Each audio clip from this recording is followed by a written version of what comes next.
Welcome to episode 3 of the Collectorverse. Nice of you guys all to join us and come back for a third episode.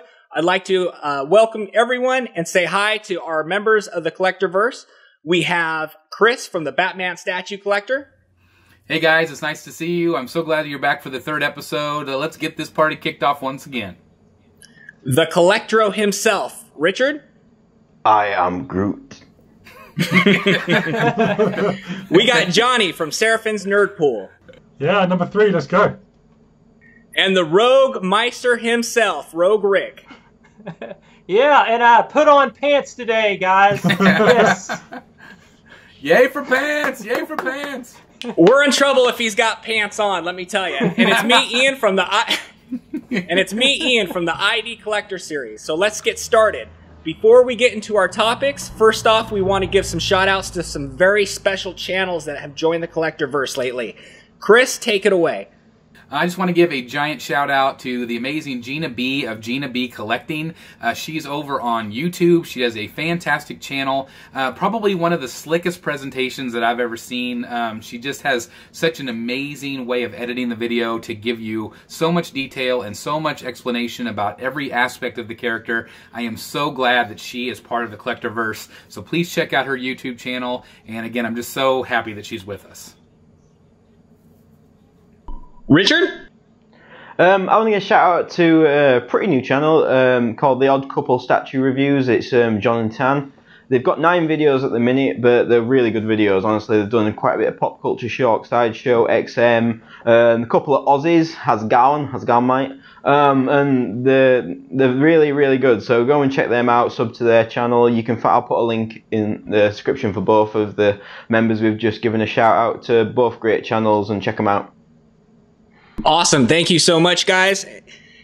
First topic today is Primed and Ready, the Prime One's new website and their reveals. So as you can see, I got this Prime One Frank Miller put together behind me, and I am very excited for this topic. So Chris, if you could fill us in on the Prime One website, that would be perfect. Go ahead, my man. Absolutely. Thank you very much, Ian. And again, that statue behind you looks absolutely amazing. That's not one that I got, so I'm really glad that you have him, and he just looks amazing in your collection. So that is awesome. Big news this week. Prime One revealed to the world that they're going to have now a worldwide shipping, basically a worldwide shipping license to ship anywhere in the world. And a lot of people are very excited about that for a number of reasons. For one thing, people went on the website and they discovered that there was all these exclusives that were still available that at Sideshow it had been sold out for months, almost instantly, like the Mr. Freeze one did. So people are really excited about that. There is kind of a consequence to that, however. The shipping costs are really large, and people have been actually this week kind of begging Prime One to, please make the shipping costs a little bit cheaper. Whether they do that, I'm really not sure, but it is an option for a lot of people that couldn't get Prime One products very easily. Some people did say that the shipping actually was cheaper than Sideshow. You are able to, if you are in North America or Canada, this probably isn't a very good option for you because Sideshow will still get the exclusives. They'll still ship the Prime One items. So that's a big deal for us that live in America. But again, the people overseas, it might be a great option because, again, it might save a little bit of money. And as far as I've heard, you can also get the items quicker. So that is a big bonus. You might get it a month or two earlier than everybody else in the United States. So a lot of really cool information. I'm excited about that for a lot of folks. How about let's move over to Jonny. What do you think about that? Well, for me, it was amazing to see that when they revealed it. I didn't think it was something they were going to do because obviously I didn't think they would be competing directly with Sideshow. But when you genuinely look at the shipping costs, I think Sideshow are pretty much safe. They've already said that they're still getting the exclusive pieces. The shipping, particularly inside the States, and I think even to us here in the UK, Sideshow is still probably going to be the better ones to go for. But like Chris said with regards to the exclusives being available, literally, by the time this goes out, it would have been last week, the Prime One's Guts Berserker armor. It went up for pre-order. The exclusive, I think, it's sold out in like 3 days. But if you actually go on the Prime One website, you can still order the exclusive through them. So yeah, okay, you may end up paying a little bit more in the shipping cost, but at least you're getting the piece you wanted. If you wanted the exclusive and you feel like the exclusive, you have to have it, like it makes the piece, they've got it. Like you say, people have still been able to get Mr. Freeze, and that went out on waitlist like months and months ago. So it's definitely something that I think Prime 1 were clever enough to capitalize on that. I think the longer it goes on, the more likely you're going to see the Asian collectors and people like maybe Australia and stuff like that, where shipping is high, will probably focus on buying direct from them. But I think Europe and America will probably still stick to Sideshow. We'll pass over to Rick. What do you think, Rick? Yeah, I think the thing that came to mind for me when I first kind of heard about it was, what's Prime 1's long game here? For now, it looks like, you could say, well, Sideshow still has access to, a certain market, people who don't want to pay that shipping cost. But what is in it for Prime 1? I think you got to kind of look at maybe what they're trying to do, and this is just in theory what I'm kind of thinking, is eventually get to where they're pretty much the sole distributor as far as for their exclusives and stuff like that. I know a lot of the other companies have started to get warehouses in other countries. That way they have the ability to actually just ship cheaper to different areas. I'm wondering if maybe Prime 1 has a long game of maybe breaking off from Sideshow eventually and trying to do it on their own, and maybe kind of cut out that middleman in there. I think probably that would maybe be better for them to be able to handle it all directly. That's just kind of a thought I have on it. I'll pass it over to Richard, see what he has to say. I'm going to hit it from a design point of view because I'm a designer and I look at websites, and my bread and butter for the last sort of 16 years has been websites. So it's all right. I'm not saying I could do a better job, wink wink. Basically, I think the website's good. Yeah, I think it's the padding's a bit all over the place. I think that it's kind of a bit generic. I think that they've got such a good brand and such good imagery to work with. I think they could have done a bit more with it. I don't know what this spells for them in Sideshow as far as their partnership. I don't know if this means that they're on borrowed time. I think that they've probably addressed this in Sideshow prior to actually going live. I can't see a big launch like this of a new web platform that involves pre-ordering going live without them speaking to Sideshow. There's probably some agreement we all don't know about in the background. As far as them companies, Rick said, having warehouses in different countries, it's a great idea. Do you know what? One of the main put-offs for people in UK and Europe is the actual shipping and the import taxes. You take that away until Brexit kicks in, then we've got to pay import taxes from everywhere. If you take that away, then it's going to be a lot more attractive to a lot more people, and they'll probably sell a lot more pieces, because the actual import duties is the thing that puts a lot of people off in the UK especially. It's a good website. I think that it needs to grow. I think they need to go back and look at it. I don't think this is a website that they can say, okay, this is a 2-year, 3-year website, we can leave it now, it'll be fine. It's not going to need a refresh. It is going to need a refresh. They've also got the Japanese version as well. It's nice to actually see an English language sort of version, because when I used to go on them, you'd have to do the Google Translate and you'd always get weird translations. So it's nice for them to do the work on that end. What do you think, Ian? Here's what I think. Look, this is a global economy now. Prime 1 is a fairly new company, right? I mean, they've only, Chris, how long has Prime 1 been around? I mean, I think they've been around less than 10 years. I know they started out with Transformers things. Yeah, okay, so less than 10 years. They haven't had a lot of statues, too many statues, but from the information that I'm hearing, they're going to unload here in the next year. So if they're going to unload with all the new licenses, they need their own website. They can't rely on another company to take them further. They need to rely on themselves, and I think that that's what they're trying to do. As far as the Prime 1 pieces, though, my first question when I heard this website was going up from Prime 1 was, how is this going to affect the edition sizes of the exclusives? If you have 300 edition size exclusive on Sideshow and you have 400 edition size for an exclusive on Prime 1, does that now mean I have 700 edition sizes for the exclusives? I don't know. I think, Chris, you solved that question, didn't you?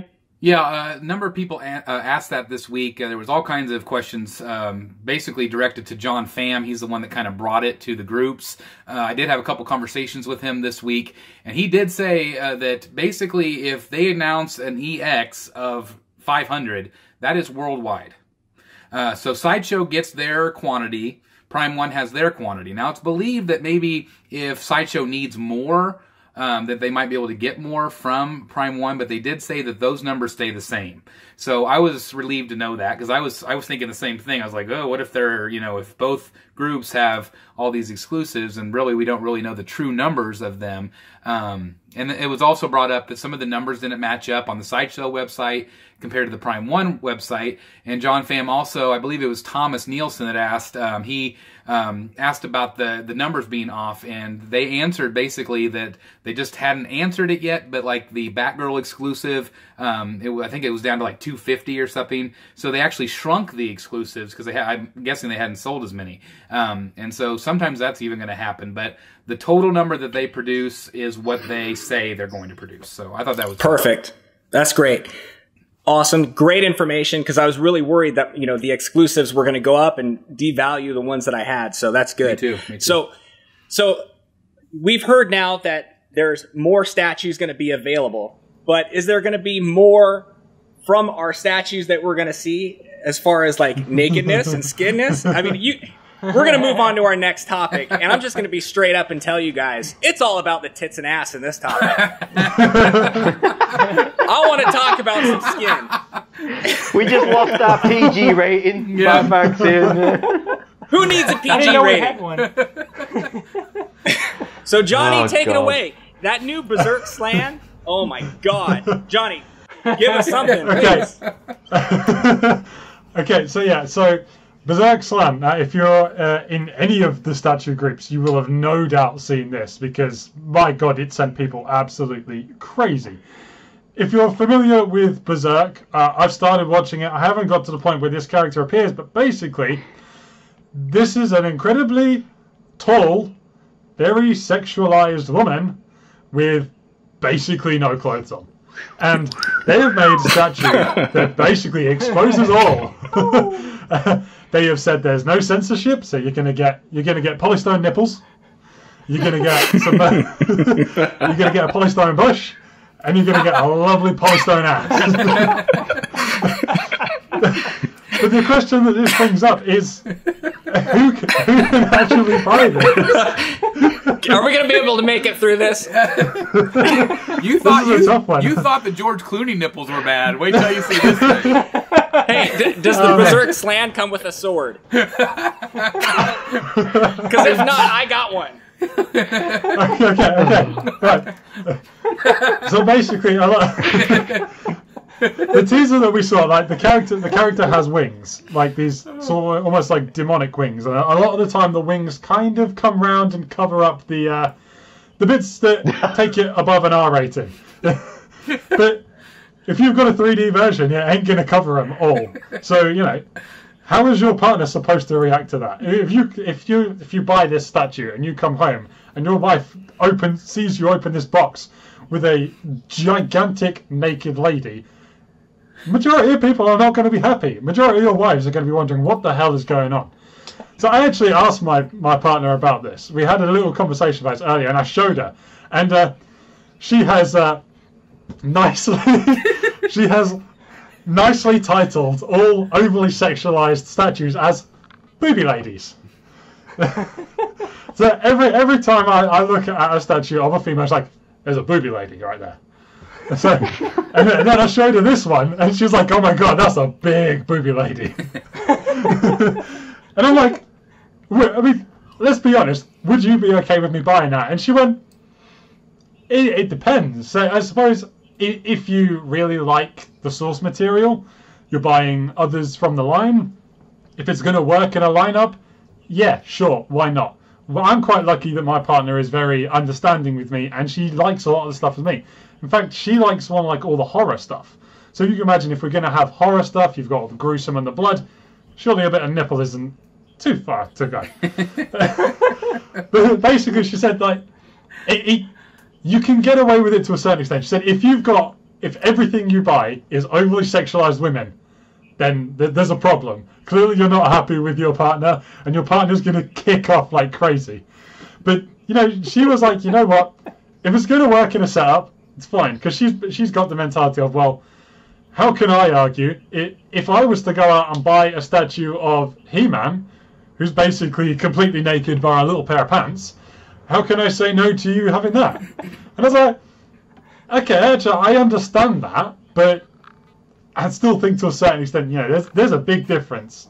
And if you actually look at okay, this is really difficult to talk about. By the power of Grey Bush. I'm having to skirt around. I have the power. There's definitely a big difference, Johnny, between having a naked woman and a naked man in your house. Just saying. And Ian would know. Well, what she said is, if you can imagine, you've got a single guy, and all he's got is statues of incredibly revealing women around, and he brings home a new girlfriend.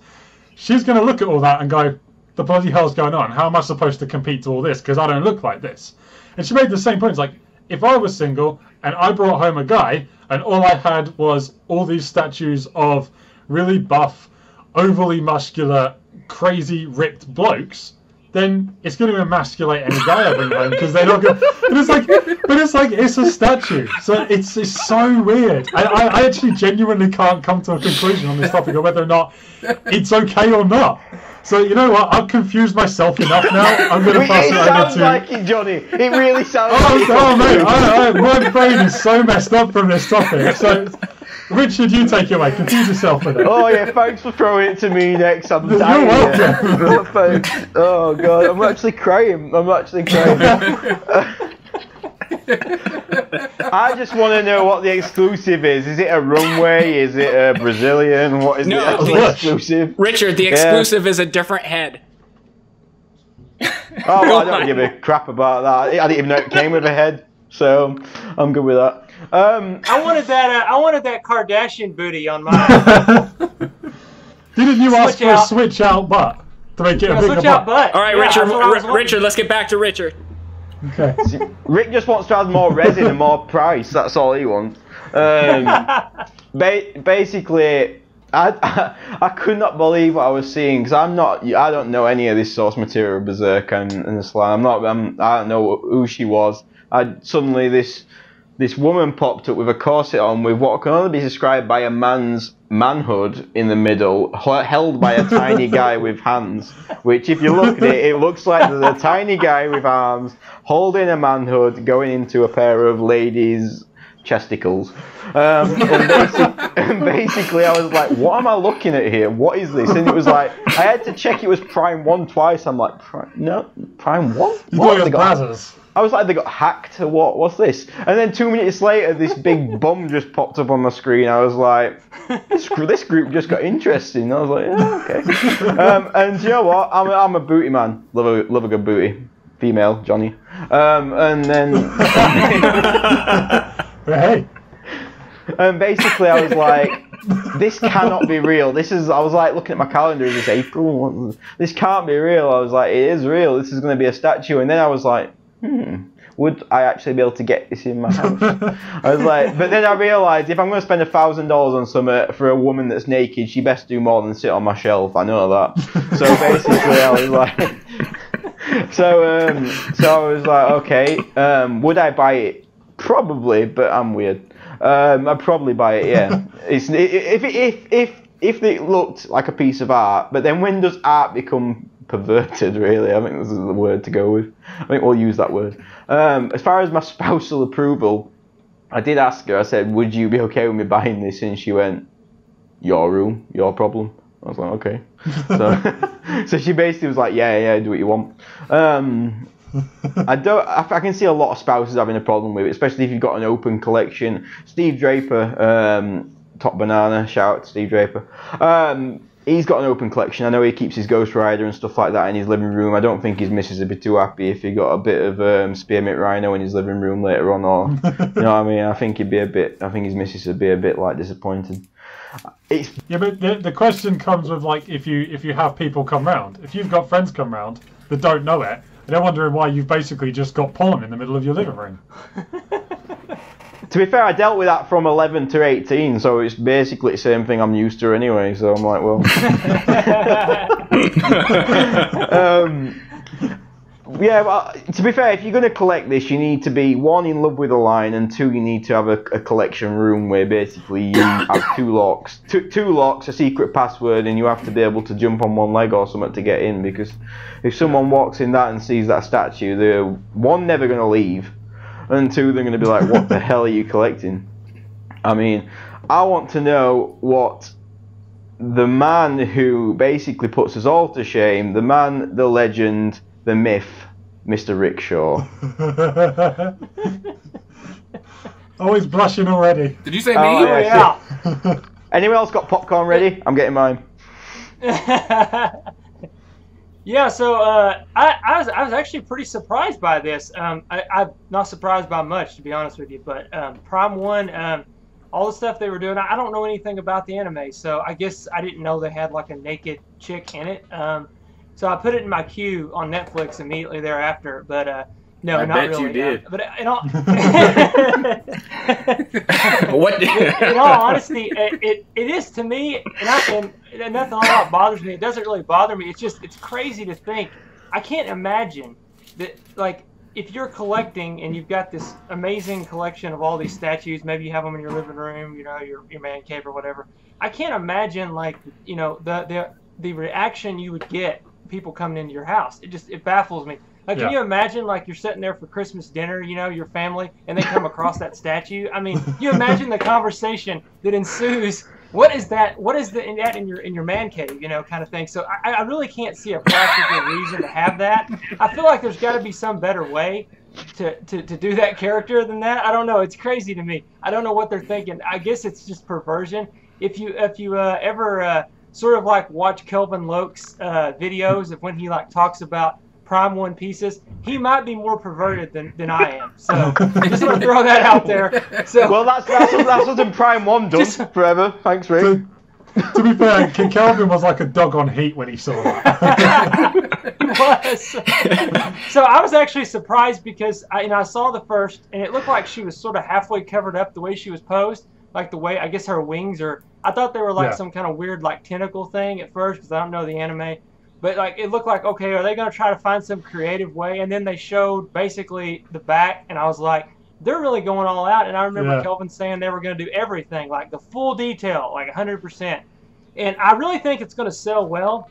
But I do think that a lot of people are going to have a problem if they have, you know, young kids, or, you know, they have a lot of people coming over to their house, a lot of, you know, different people who maybe don't know about their collecting hobby. Just me personally, some of the people that I work with know that I'm a collector, but a lot of people in my life don't. A few of my family members do. I don't really just go blabbing around saying I spend, you know, $500+ on a statue. You know, I just don't tell everyone. Not because I'm ashamed, it's just it doesn't really come up, and I don't really think it's relevant. So, you know, if someone came over to my house and they saw all these other statues of all these comic characters and stuff, and they see that, they're going to be like, okay, what the heck's going on? Like, you know, and if they know me too well, they'll be like, well, that's just Rick, so it's all good. But Why isn't his pants on? I just, I mean, I don't wear pants, so here's my question. I'll pass it on. But I just want to say, is the next step now, are we going to see a full frontal nude male statue coming up soon from Prime 1? I'm just throwing that out there. You know, who knows? Well, they have got the Terminator license. Yeah, I mean, that's what I'm saying. God. They got Terminator. We could get the Arnie entrance. Yeah, I mean, somebody might enjoy that too. If they're going to go all out, why don't we just show the male anatomy too? I mean, there's plenty of people that would enjoy that. I mean, let's be fair, you know. But I'll pass it on to Chris. Hadn't talked about it yet. Just give Richard nightmares. Well, first of all, I do want to thank Richard for the term boobsicles. I appreciate that. I really appreciate that. Rick, number 2, I don't think that we are ever going to get a nude male statue, because that will not sell near as well as the female one will. But Prime 1 will send one to your house if you buy it, so just keep that in mind. Okay.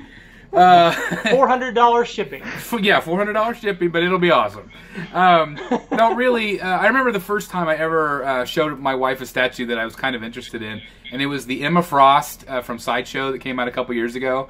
And she basically just looked like a stripper, had the white boots, and, you know, it just, I'm sure you guys remember that one. And I remember that was the first one where she's just like, nope. No, that's not really one I want in the house. So I can't even imagine if I showed her this one. I mean, this would not even be a question. I am amazed that they're making this statue. I think it will sell very, very well. But you know, in my house, I've got 2 kids. There's already some that are up in the cave that like the poison ivy. There's a couple of them that are already questionable, but they are clothed. So for me, it's not even a small option at all to have something like that. But I know that there are a lot of collectors that would be interested in having a statue like that. And I, like Richard said, I view all these statues as art. And so, you know, I think the body is a very amazing thing, and it's, you know, it can be projected that way. And so, again, I just can't imagine somebody having that in their living room with people coming over. That just boggles my mind. Yeah. What do you think about it, Ian? No comment. I'm not even gonna go there. No. Okay. In all seriousness, I'm not gonna take too much longer on this topic, but I do want to say this.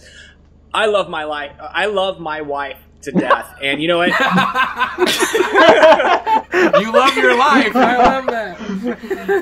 Hold on. I'm trying to be serious. You know what? I personally choose not to disrespect my wife by putting naked statues of women throughout the house. I think it's completely disrespectful, but I understand how some people would want to do that.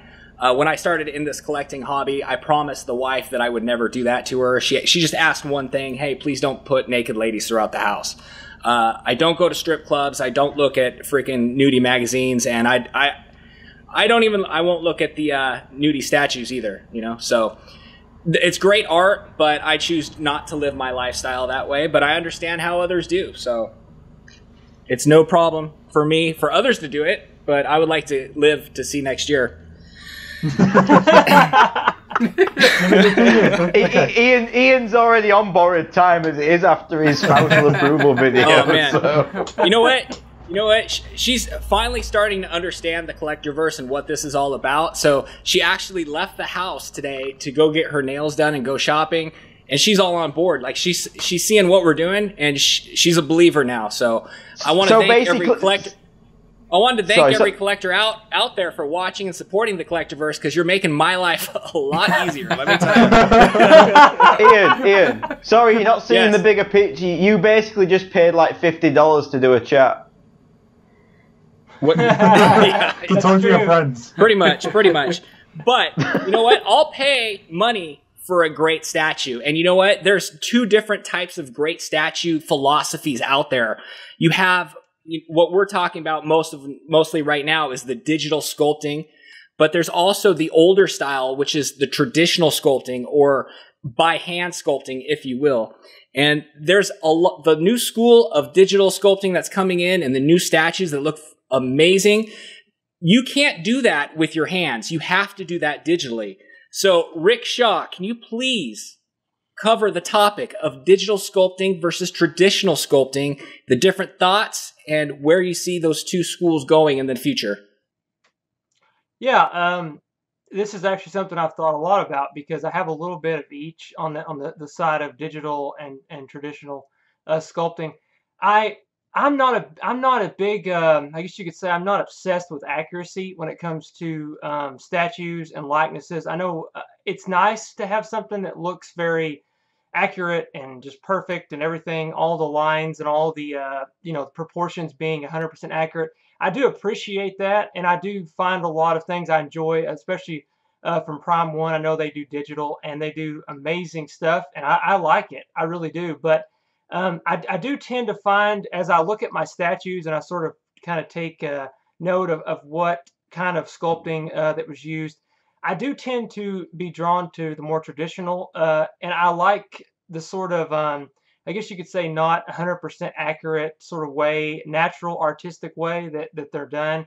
I like to see, probably one of my favorite things to see whenever a statue's sort of in production and sort of being made, is I love to see the process as it's happening. You know, people like Sosa or Bacalusa from PCS. I like to see what's happening sort of as it's going on. And I ordered the Chun-Li from Pop Culture Shock, the 1/3 scale alpha version, And it was pretty cool because like Jerry Macaluso had a lot of the sort of like pictures and stuff of him hand sculpting it as it went along. And even though there was a couple of parts, where you're looking at it going, what the heck is that? You see a butt, and then you see like a bunch of other stuff, and you're like, what's going on?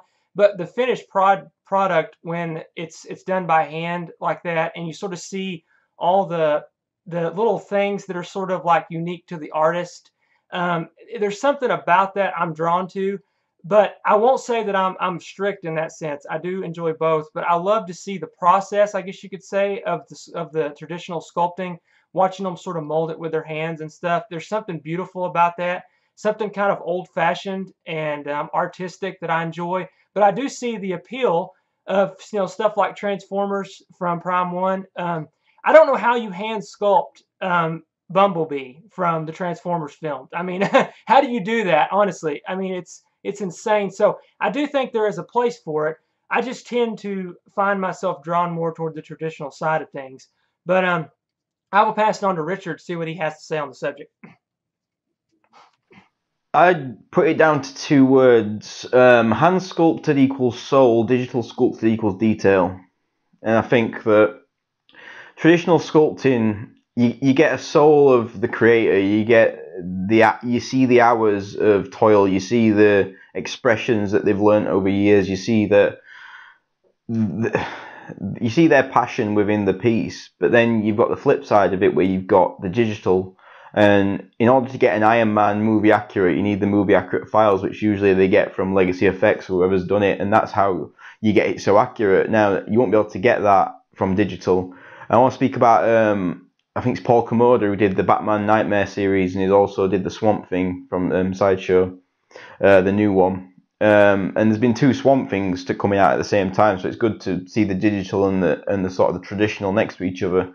And they've both got merit, they do. And you're never going to get, if you look at the Thanos on Throne that's coming, those little dimples on his suit and the little lines and stuff, you would never be able to get that with traditional sculpting. The actual time it would take, and you would never get it perfect. So digital has brought in this new way of seeing sculpts. You would never get the cable without digital sculpting. You would never get all these new sculpts without digital sculpting. So I think it is going to be around for a long time. I just hope that they don't lose the traditional side of it, because you know what?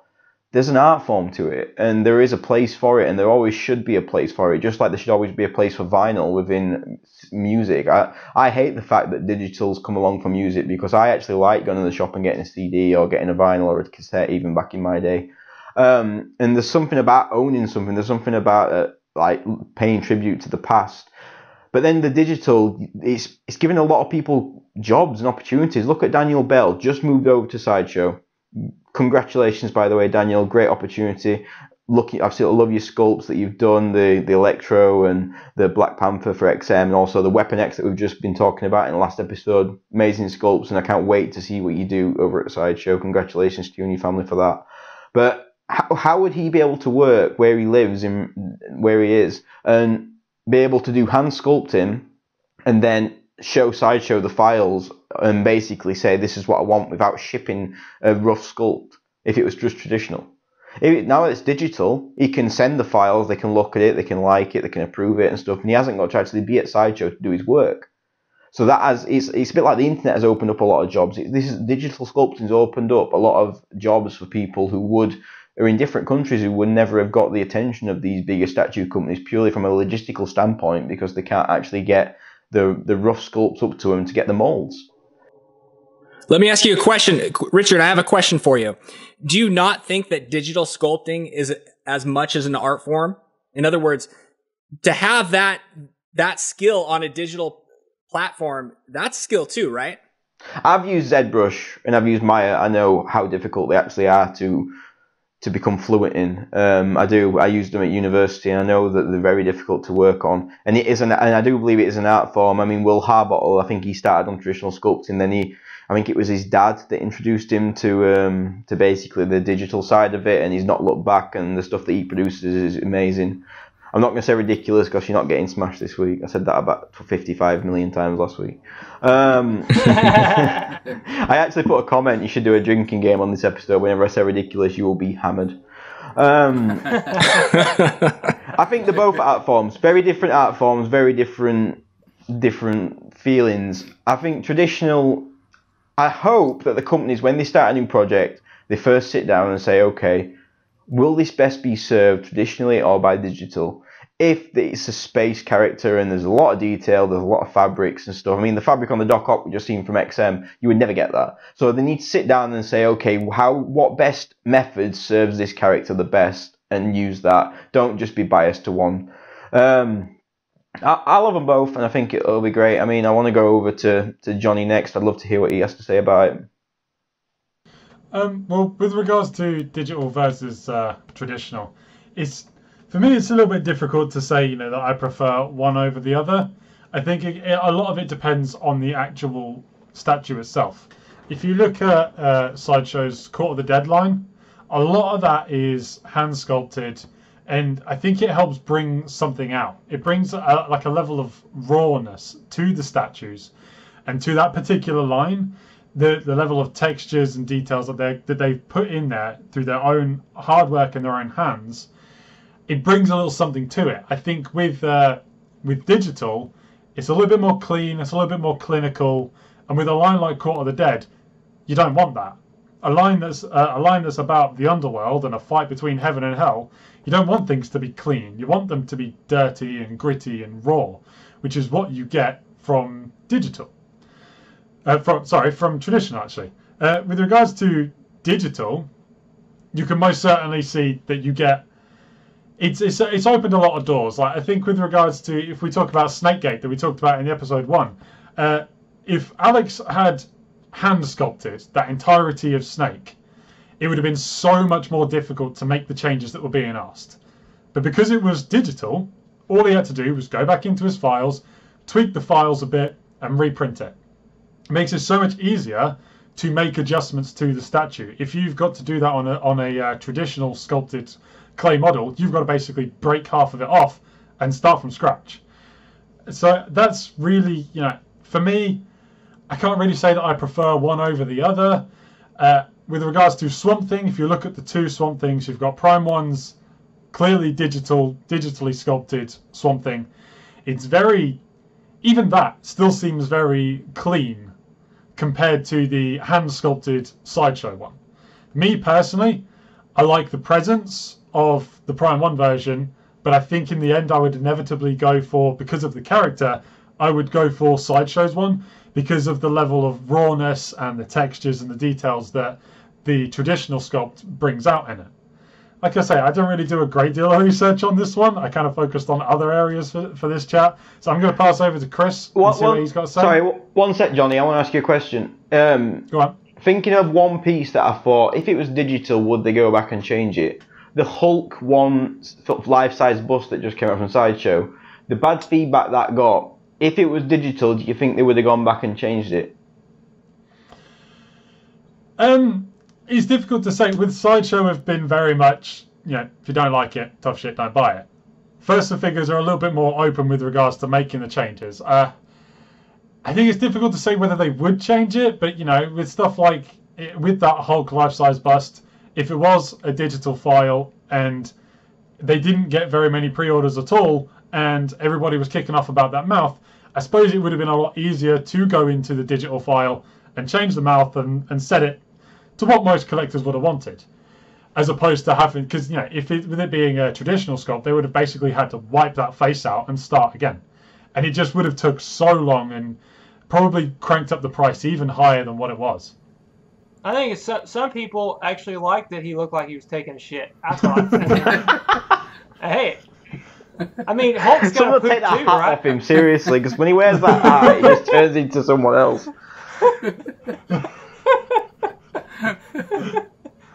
Oh man. Yeah, Chris. Pass over. All right, Chris. I'm done. Well, I just feel like bottom line, there's a time and a place for both, and I hope there's always going to be both. I have a lot of Prime 1 stuff, and that's all digitally sculpted. Tremendous amount of detail, just from top to bottom, it's amazing. But then, like Richard said before, where, it's the hand sculpted is more about soul. And I do feel like that's true. I have a lot of the older Sideshow collectible stuff in the Batman comic stuff, and that's all hand sculpted. And I have an art background myself. I have an art degree. So the cool thing is I know all the work that goes into that, and all of the blood, sweat, and tears to make it the way you want it to make it. And it is very personal. Nowadays, like you guys mentioned, that, you know, if you do a digital file, it's worked on by so many different people. And I know that sometimes that still happens too with the traditional sculpt. But I also know on the other side where the digital sculpt is, there's a lot of work that goes into those, and from multiple parties that all are trying to make it the best they can. And so for me, I see both sides as completely artistic. I think that they both have time and place. And like was mentioned before, I think as long as those conversations are being had, you know, should we do this one traditional? Should we do this one digital? You know, like a company like Prime One, I don't know if they ever have that conversation, because they are doing a specific type of sculpting, whereas Prime One does, you know, where Sideshow does a little bit more, I don't know, I guess a lot of theirs are more people-based items, where I think a lot of Prime One stuff is, you know, kind of sharp edges and robots, and like Arkham, you know, they're all kind of, I don't know, I guess I don't know what the word I'm looking for is, but they're... well, they've all got that armor on, haven't they? Yeah, a lot of armor and things like that. And so, again, I just feel like there's a time and place for both. What do you feel about that, Ian? Well, first off, before I start talking here, I want to say a big thank you to Raphael Mustaine. He works for he's done work for Iron Studios, and he let me interview him for this topic. So big shout out to him. He's a big participant in a lot of our Facebook group pages, and he did the Black Panther Iron Studios. Unbelievable work. Yeah, the guy's crazy insane. Raphael Mustaine. So, hey, if you're watching this, man, we're thinking about you.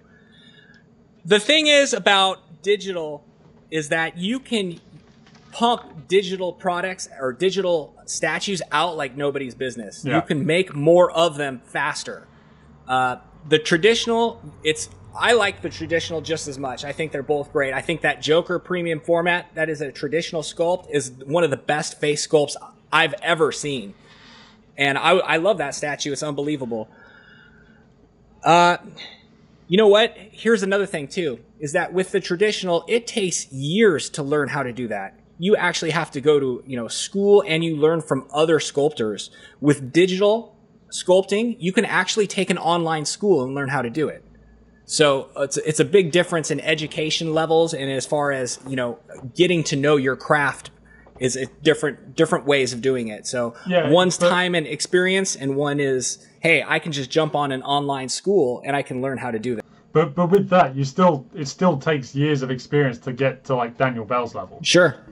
Absolutely. Oh, yeah. Yeah. I mean, there's no way I'm going to hop on and be able to do it in like 2 weeks or so. But anyways. All right. So next topic. We have the New York City Comic Con Funko exclusives. Richard or Johnny? Which one? Let Richard go. I want to hear him go. Well, I know Richard loves his Funko Pop. He's got a Pop t-shirt on. He can go first. I think my daughter loves my Pops more. He's trying to keep them out of her hands, really. Yeah, I introduced her to Pops, and now everything's on limits, apparently.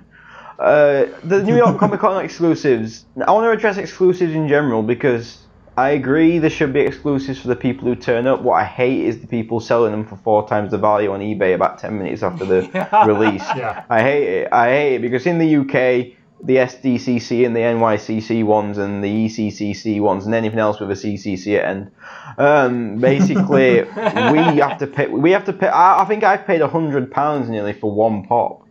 It was a ride, but it was a pop, and that's ridiculous. And I think after I felt really cheap and like really I shouldn't have done that.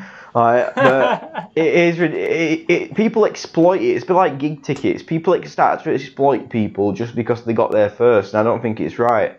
I think you should be one per person if you're going to be able to buy anything as an exclusive. But as far as going as the NYCC exclusives we saw, there was quite a few good ones actually. I was drawn to the 80s, 90s ones. I thought they were pretty good.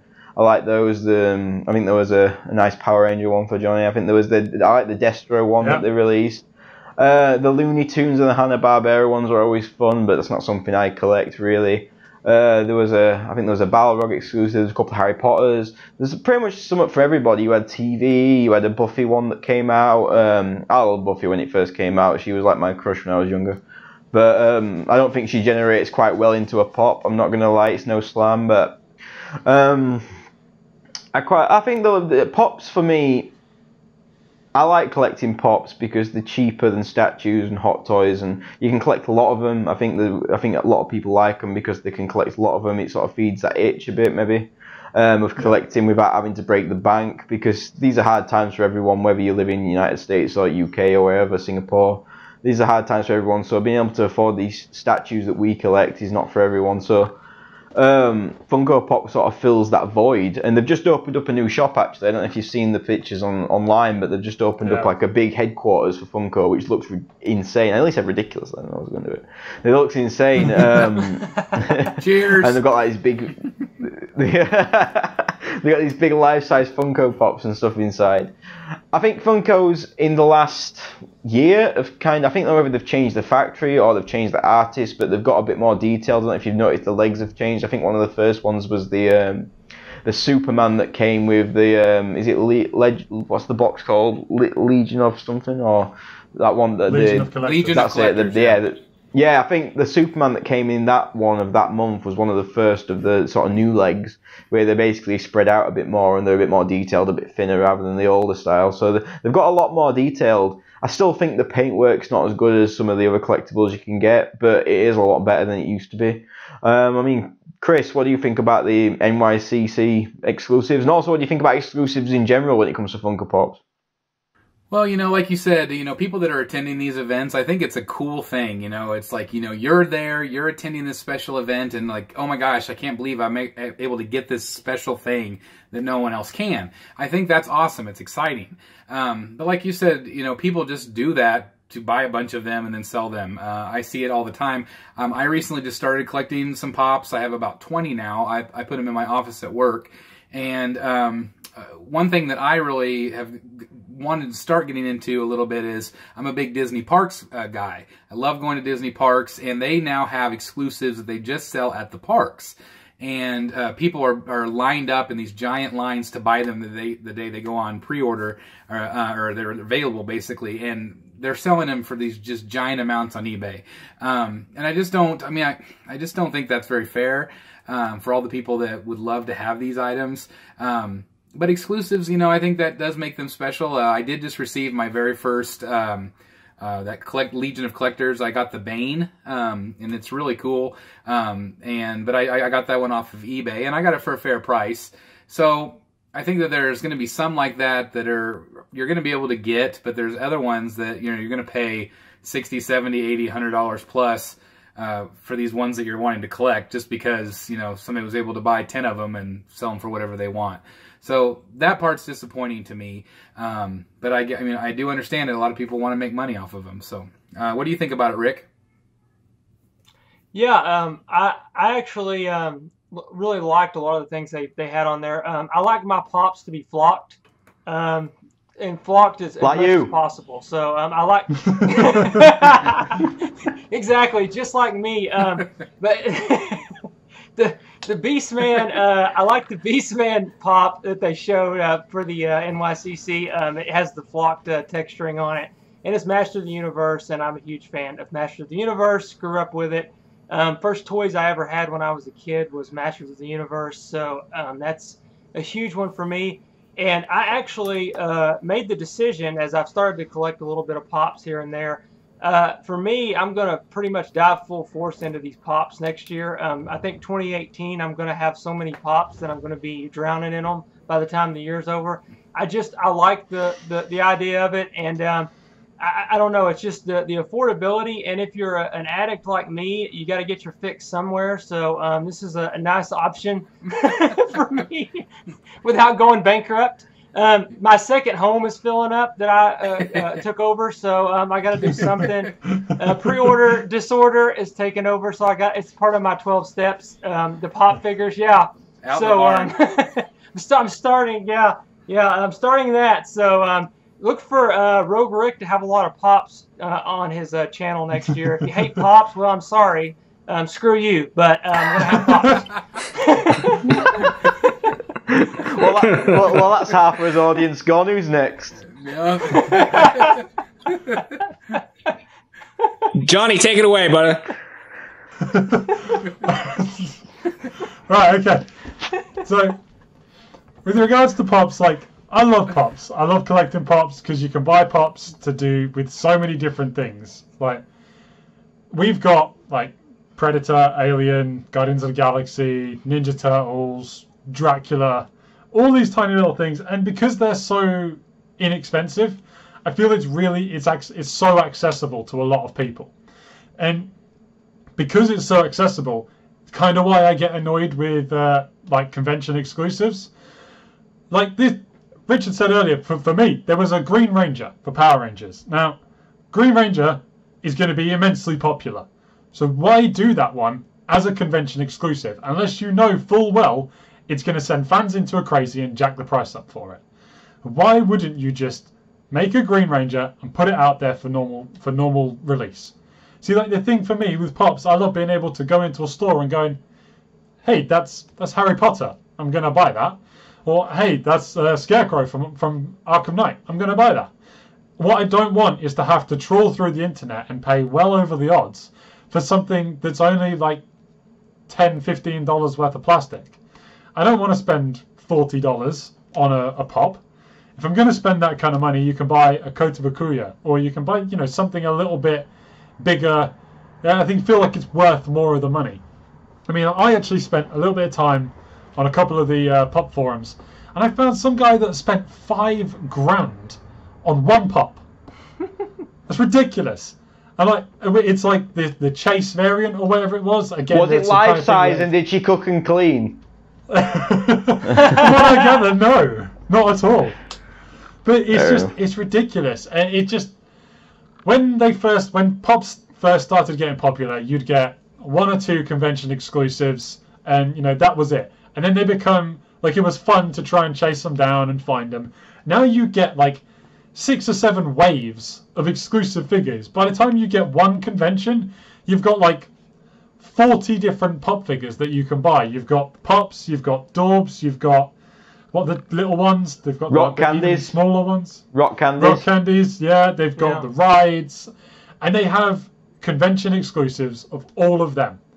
And the bit that bugged me the most. Now, this is I think it was last year when Doctor Strange came out. They hadn't announced any pops for Doctor Strange at all. They'd announced the comic version of Doctor Strange, and the first time we see a actual physical, Benedict Cumberbatch version of Doctor Strange, it was, I believe, a San Diego Comic-Con exclusive. Now that pissed me off, if I'm completely honest, because I loved that film. I really wanted to get pops of that film, and to see that the first thing to do with that for a pop figure, you can only get by being at the right place at the right time, unless you want to pay well over the odds. I just find it really kind of frustrating, particularly from a company that is so accessible to get into when it comes to collecting. I know we've got Funko Pop Nerds. She's brilliant. She's done a lot of information on that. And I'm going to pass it over to Ian now, because I know he's been speaking to her. Yeah, absolutely. You know what? For this topic, I reached out to somebody on the Collectorverse. Her channel is called Funko Pop Nerds. And let me tell you, if you guys haven't seen this channel, you got to check it out. This girl, her information is insane. I've never seen a channel that is so precise with their information. Yeah. For this topic, I've got 4 pages of notes just from one of her videos. No joke. She does an excellent job. Thank you very much for giving me permission to talk about the items that were on your video. Her Dorbs, BAM exclusive. It's the Hulk from the movie, and Beetlejuice are coming out from New York City Comic Con.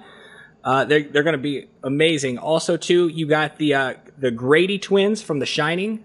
Pops they're going to come out with a lot more horror movie stuff. So that was pretty crazy. Nice. They have 2 versions of Pennywise from Hot Topic. Now, if you guys see these pops, they're scary, and they're not just because they have the black eyes. I mean, these ones are actually pretty creepy. So definitely check those out. But one thing that I know, one pop that really stood out for me that's going to be an exclusive and I hope I get this right. I think it's a Hot Topic exclusive, but it's the Bob Ross pop vinyl. That thing's cool. He's got his paintbrush and everything. But they got a whole load of Bob Ross ones. Oh man, there's a Bob Ross underworld. You guys don't even know about it. I do, trust me. But I'm part of that. Ian just can't get. That's why Ian said they're going to make male naked statues soon, because he knows there's a Bob Ross one coming. That's right. That's right. The Bob Ross insider told me there's going to be men. There's going to be men soon. I hope so. All right. So New York City Comic Con. You also got the 80 series, the 8-bit series. You've got Dig Dug. You've got Lolbit, if you guys know who that is. The TV. They got a TV screen with a head popping out pop for New York City Comic Con. Not really sure what that is, but if you guys go to the Funko Pop Nerd channel, she'll be able to fill you in on all that information. It's Five Nights at Freddy video game. Okay, there you go. Thanks, Johnny.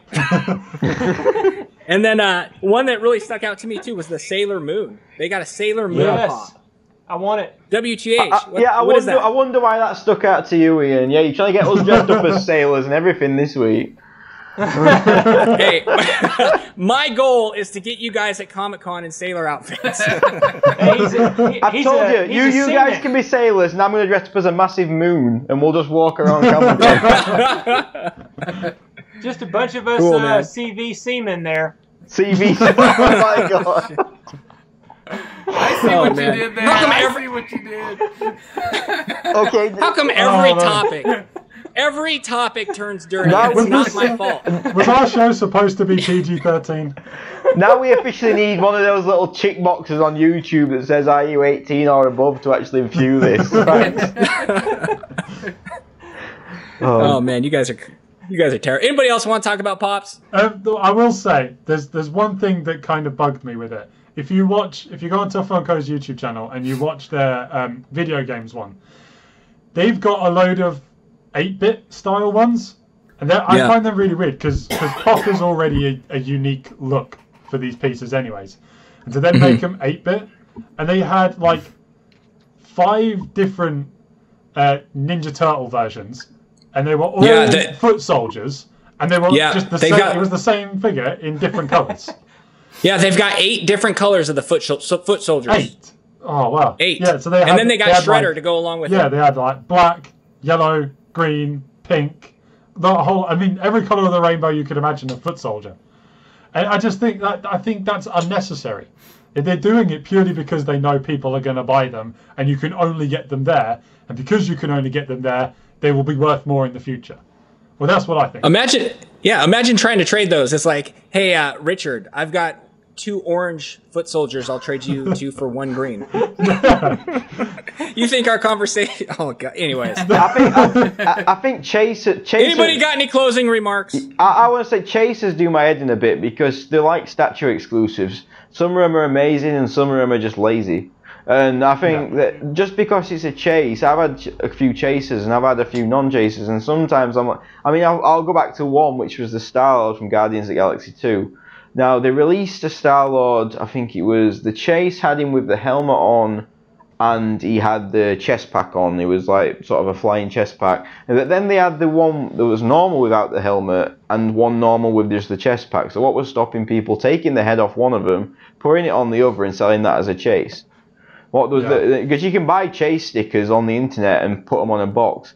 So I think if they're going to make the chasers, they need to be definitely, you can't fake this. This is the only. It has to be completely different to the rest of the line. And as far as making 8 different coloured foot soldiers, I'm not buying that. That's just ridiculous. No. That is absolutely insane. But they've done that. They've done that for years with Batman and Deadpool and stuff like that. You've got so many different versions of the same character. Like, I can't even count how many different coloured versions of Batman there are in pop. I mean, Johnny talking about Doctor Strange, I had all the Doctor Strange pops, and I think I had 5 different Doctor Stranges just for that film. You had one where he had a cape on, one with a cape off, one where he was pulling his pants up, one where he was sneezing. There was so many different types of pops in different positions. I was just like, I don't want to see Doctor Strange.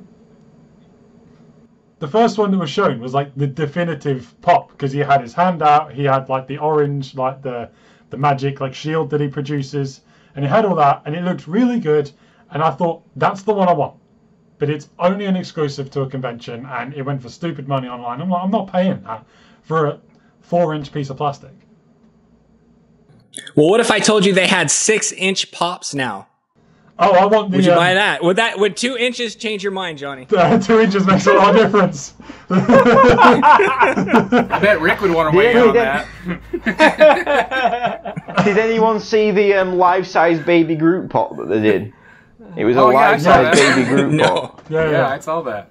I was like, and that was going for like $140 or something. I think the Ray Speeder from Star Wars Celebration was going for like $110. It's just, that's insane for a pop. Insane. It's crazy. For a pop, I'd say crazy. the one I did like, there was one that they showed that it kind of makes no sense at all, but I did quite like it, and it's Boba Fett, but he's in Slave One, and his head is poking out the top of it. Like his head is bigger than the ship itself. But I just thought it was really cool. It looked really cool. Like, how is that a spaceship? Because he clearly can't get in it because his head's massive. To be fair, Boba Fett clearly had an ego, so it could be life size. He clearly had an ego, Boba Fett, so that could be actually real. Hey, Johnny, Johnny, you realize these are just toys, right? I care about accuracy. They're real spaceships. Okay. We want to go there. We want to go there. How about San Diego Comic-Con, Spider-Man Homecoming, Tony Stark holding the helmet to Iron Man. He's got a massive head and a tiny helmet. He does. His head is not going to fit in that. It just no.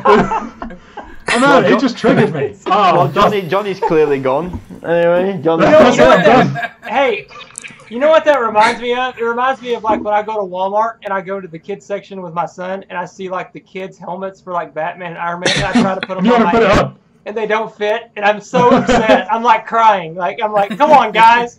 You're killing Rick, me. that was pretty awesome how you said that, Rick. You're like, when I go to Walmart and I go to the toy section with my son. Yeah. I go with my son to the toy section. I go with my son. Come Honestly, on. seriously, I have kids. Just trying to come All right, guys. Any finishing remarks for the show? No, I'm good. Richard, you always got something to say. Thanks.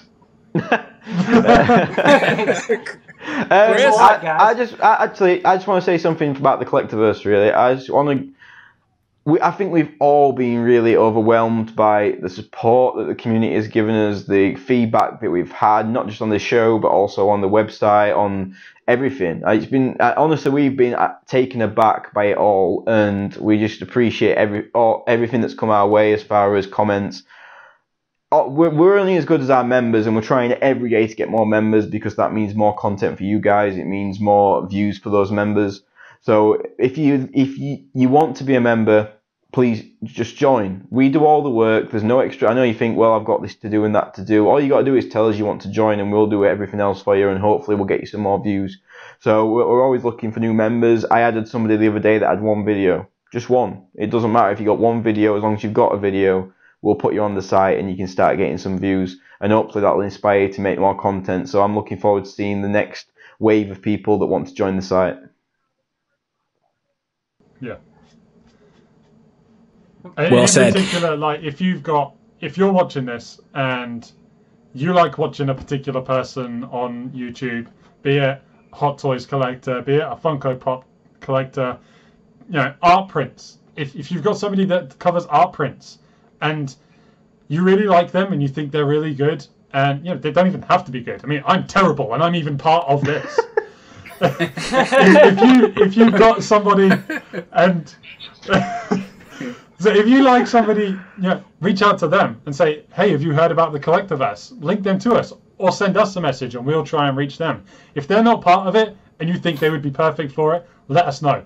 Because there is 5 of us, but we can't reach everybody. And we know that there's so many more people out there that we could reach. So if you think somebody is worthwhile to be part of the Collectorverse, let us know and we'll see if we can get them on board. I mean, bottom line, exactly. we want each and every one of you out there. We want you to become a part of this with us because it makes us so excited that you're interested in what we have to say and what content is available and what photos you can find. It's just just means a lot to us that you're even willing to watch this show, let alone check out the website. So thank you guys so much for all your support. You guys have been amazing.